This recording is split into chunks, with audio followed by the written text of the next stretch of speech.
Om Swastiastu, pemirsa Bali TV, dimanapun Anda berada, kembali saya, Nyoman Winata, Redaktur Pelaksana Harian Bali Pos. Ya, seperti biasa, menjumpai Anda dalam Bali Pos Talk. Kali ini saya akan mewawancarai anggota DPRD Kota Denpasar dari fraksi PDI Perjuangan, Bapak Nyoman Gedi Sumaroputra ST. Beliau adalah merupakan penggagas dari apa yang disebut dengan konsep ekonomi gotong royong.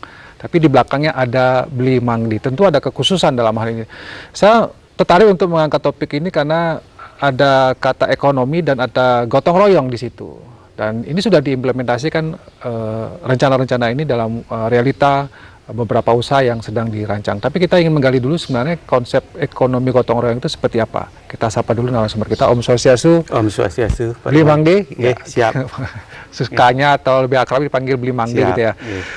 Bli Mangdi, kalau kita bicara tentang konsep ekonomi gotong royong, ini kan Bli Mangdi sudah mencoba untuk mensosialisasikannya pada beberapa banjar di Kota Denpasar, katakanlah begitu.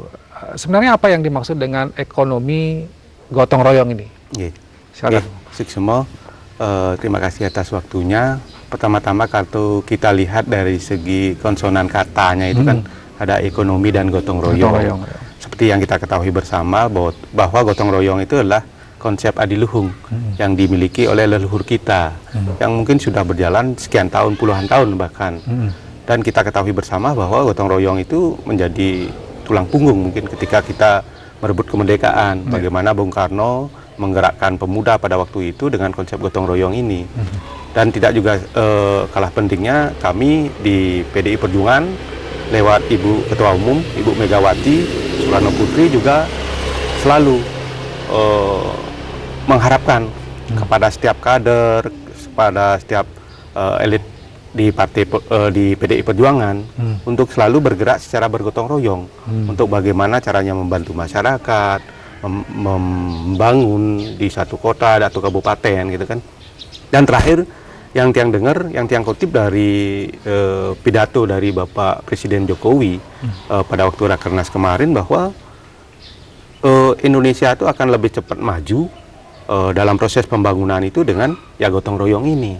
Nah, berkacamata dari itu yang mungkin sedikit melatar belakangi kita, tiang sendiri untuk bergerak. Nah, bagaimana ke depannya kita anggaplah di Kota Denpasar lah khususnya ini, bagaimana kita saling bahu-membahu dengan masyarakat, pemerintah, dan stakeholder yang lain secara bergotong royong untuk mempercepat proses pembangunan itu.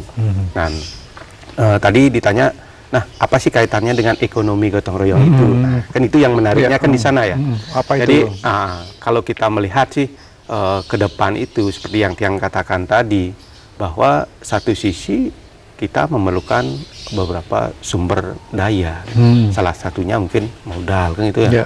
Nah, kalau kita melihat ya pengertian ekonomi gotong royong menurut Tiang sendiri ya paling tidak suatu kegiatan usaha yang mungkin dilakukan secara bersama-sama. Ya, konsepnya bukan hanya milik pribadi gitu ya. Artinya mungkin milik lebih dari satu orang, bisa 10, 100 sampai ribuan orang. Nah, artinya itu tujuannya apa? Paling tidak satu dari segi permodalan, ya kita bisa lebih ringan karena terdiri dari banyak orang yang memiliki itu. Terus yang kedua dari segi tenaga dan pikiran dan untuk menuangkan konsepnya itu. Jadi kan banyak orang bisa memberikan saran dan kritik, tapi dengan konsep yang sama, tujuannya yang sama itu. Terus yang ketiga, yang tidak kalah pentingnya ke depan kan ini, bagaimana hasil. Nah, selama ini yang kita ketahui bahwa memang suatu usaha itu hanya dimiliki oleh 1-2 orang, tapi imbasnya orang-orang di sekitar itu masih kurang sejahtera. Nah, bagaimana ke depan tuh konsep ekonomi gotong royong menurut yang Tiang pahami sendiri gitu, bagaimana suatu usaha itu untuk tujuan bersama, untuk kesejahteraan bersama itu ya pertama ya modalnya dimiliki bersama. Jadi risiko mungkin ya bisa lebih kecil karena ditanggung bersama. Terus yang kedua juga dari segi kan marketing atau market atau pasar gitu, jadi bisa juga pemilik itu sebagai pangsa pasar, sebagai pangsa pasar. Artinya kita di awal itu sudah memiliki pangsa pasar yang sangat luas. Siapa itu ya pemilik itu sendiri, kan itu. Terus yang ketiga dari segi hasil atau keuntungan ya, atau dividen apapun istilahnya atau SAU gitu kan. ya itu akan dibagikan langsung kepada para pemilik itu tadi. Nah, itu mungkin yang menurut yang konsep Ya. itu. Jadi memang ada semacam kebersamaan di sana ya, kebersamaan mulai dari modalnya, kemudian sampai kemudian pada keuntungannya juga akan dibagi bersama gitu ya. Tetap ya. Nah, apakah di sini bersama ini dalam pengertiannya adalah komunitas-komunitas seperti di Banjar atau kebersamaan itu personal-personal? Ya. Apa yang dikonsepkan oleh Blimangdi sebenarnya dalam ekonomi gotong royong? Ya, begini, benar sekali. Kalau kita sih melihatnya itu tidak hanya memilih satu, dan bukan hanya lembaga. Jadi memang yang paling cepat memang ya lembaga. Lembaga misalkan Banjar, ada Sekatruno, ada PKK. Nah, itu secara lembaga mungkin kita ajak juga. Tetapi secara individu silakan. Boleh juga. Kalau memang ada masyarakat yang ingin juga, kadang-kadang yang mempunyai, anggaplah dana lebih untuk itu, ya silakan, mari bergabung seperti itu.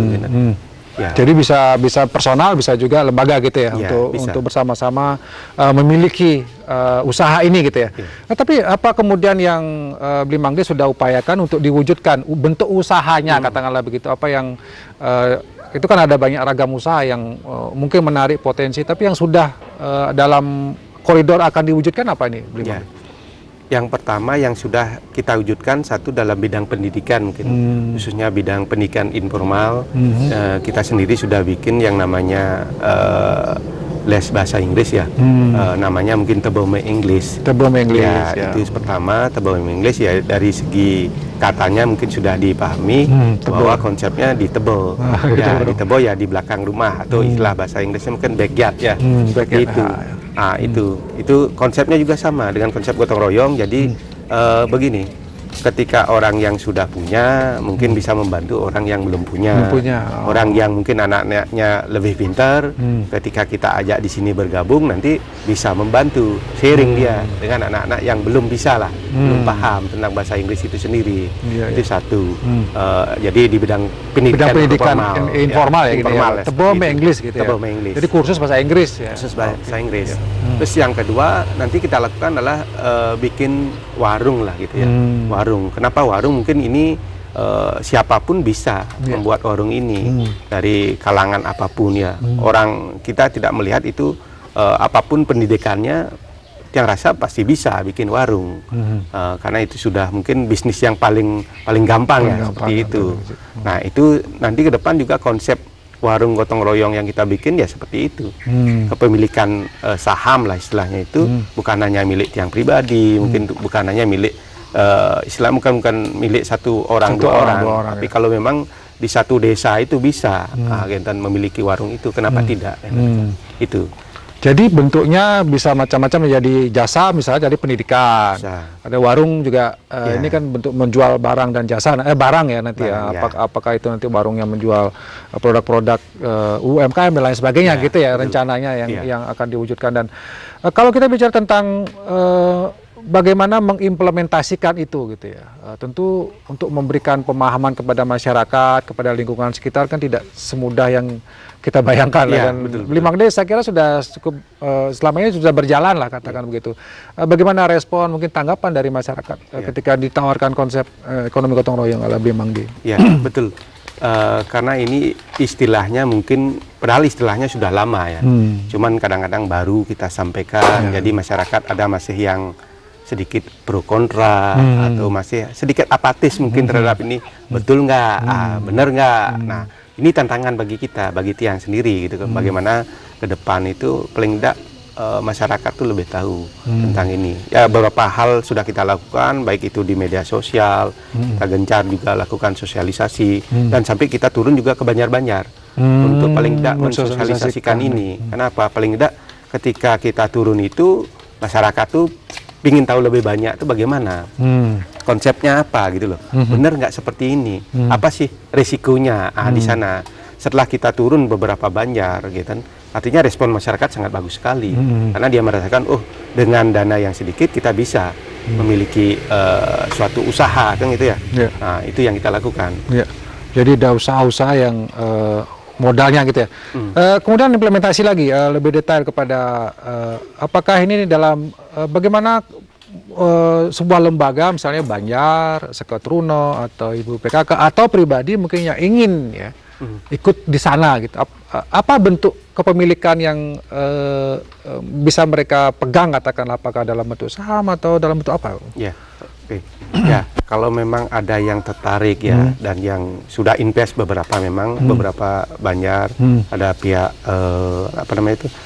Kalau lembaga itu mungkin Banjar lewat klien adat, terus ada Seketruno lewat ketua Seketruno, terus ada PKK lewat ibu ketua PKK-nya. Nah, yang sudah invest lah ngerti yang seperti itu, ya kita ada suatu perjanjian kerjasama. Di sana tertuang semua apa yang menjadi hak dan kewajiban dari masing-masing pihak. Terus terang di sana sudah clear. Jadi sebelum ditandatangani silakan dibaca dulu. Kalau memang sudah jelas dan sudah dipahami bersama baru ditandatangani. Berarti ada perjanjiannya ya kalau misalnya tiap orang, ya berarti betulnya dalam bentuk saham ya? Ya, dalam bentuk saham. Berarti kalau saham ada slotnya, ada istilahnya satu lembar saham itu nilainya berapa ya kalau misalnya ada yang... Kalau kita sih nggak terlalu mahal ya. Jadi kalau satu slot itu dihargai sebesar 500.000. 500.000. Dan untuk kita peringan juga untuk adik-adik mahasiswa, pelajar gitu kan. Kalau memang saya rasa kalau dibagi menjadi 5, jadi dikumpulin 5 orang, dia kumpulin 100.000. Nah, bisa kita bikinkan dalam satu perjanjian kerjasama. Itu jadi ringan sekali mereka, kan gitu ya. Jadi itu mungkin konsep kita. Yang tetap dalam bentuk saham. Berarti sudah bentuk konsep sudah, kemudian implementasi dalam bentuk usahanya, kemudian sahamnya dan perjanjiannya sudah ini ya, tinggal di action jalannya. Yang sudah jalan khusus bahasa Inggrisnya, tapi yang warung dan lain sebagainya masih dalam proses gitu ya. Masih dalam proses sekali. Ya. Segera akan diberikan. As soon as possible. As soon as possible. Mohon doanya. Ya. Dimana kalau kita bicara memang tadi mungkin ketika ke masyarakat ya katakanlah ada yang skeptis, ada yang pesimis gitu ya. Memang tantangan ini yang menjadi hal yang harus dihadapi oleh Bli Mangdi sendiri sebagai seorang generasi muda dan katakanlah ini kan tidak mudah gitu ya. Nah, sampai kapan ini Bli Mangdi akan mencoba untuk terus mensosialisasikan, mencoba untuk terus mewujud nyatakan dari konsep ekonomi gotong royong ini? Iya. Jadi ini kan yang namanya anggaplah sebagai wirausaha itu ya tantangan kita ya pasti ada kan itu ya. Apapun yang kita lakukan segala bidang pasti ada rintangan lah, tantangan seperti itu.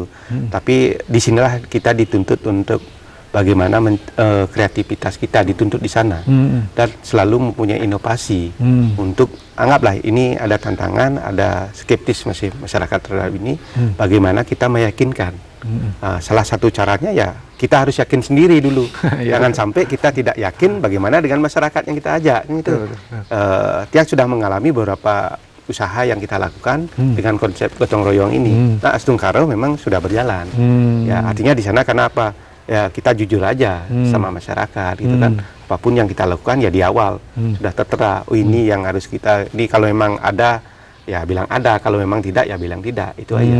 Jadi mungkin komponen utama yang harus kita lakukan ya kejujuran itu. Karena itu modal suatu bisnisnya itu. Dari kejujuran itu timbul kepercayaan dari masyarakat. Itu yang terus kita lakukan. Terus ya. Baik. Mungkin sebagai closing statement Bli Mangdi di Bali Post Talk kali ini sekali lagi mungkin mempertegas, mengulas tentang konsep dari ekonomi gotong royong dan tentu harapan nih kepada masyarakat bersama-sama tidak hanya di lingkungannya Bli Mangdi saja ini tentunya kita berharap ini menjadi suatu gerakan yang bersama-sama lah Denpasar, ya mungkin sampai Bali juga. Mungkin silakan yang disampaikan. Ya, bagi mungkin anak-anak muda ya khususnya ya, anak muda terutama ibu-ibu PKK lah seperti itu. Ya ke depan konsep ini sebenarnya konsep yang sudah ada sejak lama. Cuman memang kita kemas dalam kemasan yang baru. Karena apa? Suatu produk tuh akan dilihat menarik tuh kalau memang kemasannya menarik. Nah, ini yang kita lakukan. Jadi apa yang sudah mungkin dimiliki oleh para leluhur kita, coba kita gali lagi karena kita merasakan bahwa memang konsep ini zaman kemarin-kemarin itu sudah dirasakan mungkin tidak berguna lagi. Tapi apa yang terjadi ketika pandemi melanda kita dari 2019 sampai hari ini jadi kita diingatkan bahwa kita tidak bisa melakukan sesuatu itu dengan sendiri. Ya, Jadi konsep gotong royong ini diperlukan sekali ya dalam kehidupan bermasyarakat. Dan mungkin yang lebih jauh atau lebih spesifik mungkin di bidang ekonomi ini sendiri, gitu kan, di bidang usaha, di bidang kegiatan yang memang menghasilkan sesuatu, gitu. Ya kita harapkan kenapa? Dengan melakukan konsep ini, saya rasa nanti ke depannya satu beban kita lebih ringan.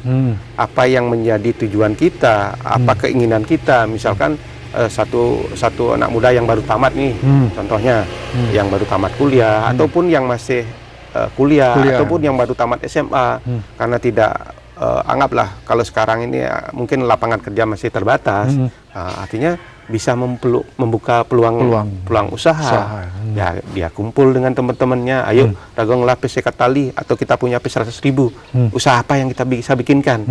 Jadi kalau memang 100 orang dengan 100.000 kan sudah modal yang lumayan sekali, gitu. Tinggal kita tunjuk siapa pengelola yang memang benar-benar profesional di bidangnya itu. Nah, ke depan mungkin dengan konsep ini, Tiang rasa dan Tiang yakin sekali dengan konsep gotong royong inilah kita mampu ini. Paling tidak eksis. Anak-anak muda di Denpasar, anak muda di Bali, gitu kan, ya siap terjun lah ke dunia usaha. Kenapa? Kadang-kadang pertama yang mereka takutkan kan modal. Tinggal modal. Kita nggak punya modal nih, mana mungkin.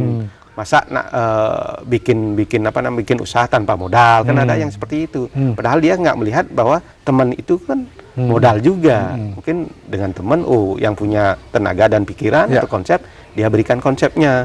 Terus yang punya lahan misalkan, dia berikan lahannya. Yang memang punya anggaplah dana taktis seperti itu, dia bisa keluarkan dananya seperti itu. Jadi ini salah satu bentuk konsep gotong royong yang rasa sebenarnya sudah berjalan, cuman kadang-kadang masyarakat belum lupa dia bahwa itu sudah dijalankan oleh mereka. Karena mungkin saking individualistis dan kapitalis gitu ya, istilahnya. Lupa di kita konsep gotong royong sebenarnya warisan leluhur kita yang sebenarnya menarik untuk diwujud nyatakan kembali. Baik, terima kasih Bang Magdi atas waktunya, dan pemirsa Bali TV, demikian Bali Post Talk kali ini. Saya ucapkan terima kasih atas perhatian Anda. Konsep-konsep ekonomi gotong royong ini menarik untuk kita kupas lagi, mungkin tidak hanya kupas tapi implementasikan bersama-sama, karena kesejahteraan bersama itu memang bisa dicapai dengan cara bersama-sama, dengan cara bergotong royong. Demikian Bali Post Talk kali ini. Sekali lagi saya ucapkan terima kasih. Saya tutup dengan Forma Santi. Om Santi Santi Santi. Terima kasih, sampai jumpa.